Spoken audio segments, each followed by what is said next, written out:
Well, it was like a picture off a light. And here I got the lights turned off anyway. Well, there's not really much going on. This is more or less just a check-in video, really. It's been pretty cold outside.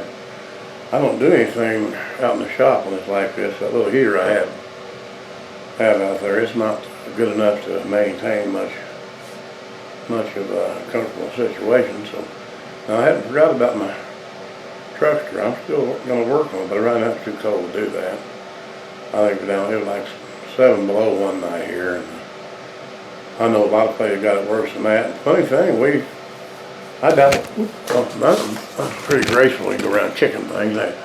Well, anyway, starting to say there, we didn't get a lot of snow this so far.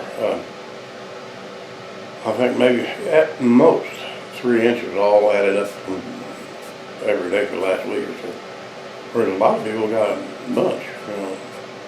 Even states you wouldn't think, maybe Texas and them like that, they got some pretty good ones. I watched a bunch of them videos on YouTube where they had, well, not so much pile-ups, but people couldn't get the hills and things like that, which is really a trick.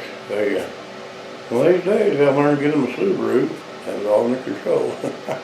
I'm partial to Subarus. I've had 7 or 8 of them, I don't know how many. I finally sold that 2013. Now, you know, this is a little video of anything and everything, nothing but this. The Subarus, I like them. I like the older ones, though. They call it the second generation. That's from like, I don't know what it was, 3002 to 3008 or something like that. And then they wouldn't change a bunch of stuff. Probably all right, but I just got used to the old kind, and I like them the way they were, and so I'm used to it. Like I said, the wife and her son bought that car for me, and I didn't like it, so we finally sold it. It was a good little car, nothing wrong with it. I'm old-fashioned and set in my ways, and I just didn't like that particular new style. Well, I'm sure they're good. Subaru's always had good cars. The first one I bought back, I don't know when it was, in the 90s, I guess, middle 90s. The guy had it sitting in his shop, and he said, "You ought to buy that car from me, only $400. It was an 85 at the time. That wasn't a bad price. It was actually cheap. I said, "I haven't even heard of that car before." Oh, he said, "It's a poor man's vet." It was one of them little XTs, I mean, neat little car. A 1.8 engine in it, and it was a neat little car. And when you adjust the steering wheel, the dash and everything moved with it, so you didn't change your view any. Pretty neat. And then later I got a 86. That was standard, but had a turbo charger on. That little thing was scat. You know. If you come up to a hill, be sure to bring it down to 4th out of 5th. Before you start that hill, and literally, I don't care much how steep the hill was, you'd have to let off by the time you got to the top. You'd be going too fast. Anyway, that's probably about enough on the Subaru advertisement here. I'm not advertising because I've not got any, I don't own any stocks or none of that stuff with them. And any cars I got, they ought to give me something. I don't know what, maybe a t-shirt or a hat, you know. Of course, they don't even know I got them, because I never bought a new car in my life, and never will. I'm nothing against people that can, but I can't afford it. That's all there is to that. If you can, go for it. I'd say, you know, that's great. But, you know, some of my kids and everything, they bought new cars, and kind of put them in a little bit of a jam on the way there. I mean, you know, they'll get out of it all right, but it's just unnecessary. Anyway, one more thing. I don't know if you two will bellyache about it or not, but I got this old shotgun a while back. An old Western Field. I've been looking up the numbers on it. I don't know if it's a Model 30 or 512, 520, I don't know. They say that the Browning design and everything, it does look like, sort of like the old humpback Browning here. But anyway, I can't really determine who had it. Initially, I think Browning had a patent, and somehow Stevens got it. They didn't keep it too long, and they sold it to somebody else. And so, I mean, obviously, Western Field, Orange didn't make any guns. That's just like Sears and Western. Oh, they didn't really manufacture any of that stuff. They bought it and had their name on it. I mean, that's an awful long barrel. I ought to try that, see if that thing is any good at them turkey shoots if they got it anymore. But As a matter of fact, it's too long to put my gun safe the way it is. I've got that shelf on the top there, pistol and what have you.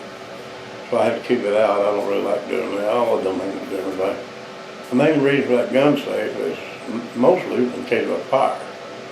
And it could be, thieves around here, but we don't have too many break-ins or burglars around here. What luck would have it, it's not a very big town, though, so it's not big, not no heavy pickings for them big criminals or nothing. So I don't know. I just want to check in and make sure everybody realizes I hadn't forgotten my little truck, but it's too cold to mess with. I haven't done a whole lot of anything else. I did put that radio in the car, and it works okay, but it's like a cell phone. If you touch anything on it, it changes something. I don't like that. I prefer to have the knobs and the switches, But that's the way things are. When you live in the 50s, you can't exactly think everybody's going to stick with you on that. So, but anyway, I think that's probably enough of my rambling. And basically, that's all it is, rambling. I haven't done anything since this cold snap came in here. I see how people get what they call cabin fever. I mean, I've got my computer. I'm always I'm watching YouTube. I don't watch TV at all. I watch YouTube all the time for the entertainment part. And of course, I research this, that, and other little eBay thing going on and what have you too. But anyway, how these people, old timers, like, I should talk. I'm an old timer myself. But if they had set their hour after hour, day after day, and not get outside the house and nothing, no wonder they go nuts. I don't even like Walmart, but I went down there a while ago just to more or less get out of the house. In fact, I bought some, and believe it or not, they actually had some good tomatoes. Good tomatoes. And I got some of them yesterday, and lo and behold, the wife used some of them to cook some soup with. So I went down there today, and I got some more of them good tomatoes, and I got her some of them little aromas. She wants to cook something, she can use them. Save me them slicers like that.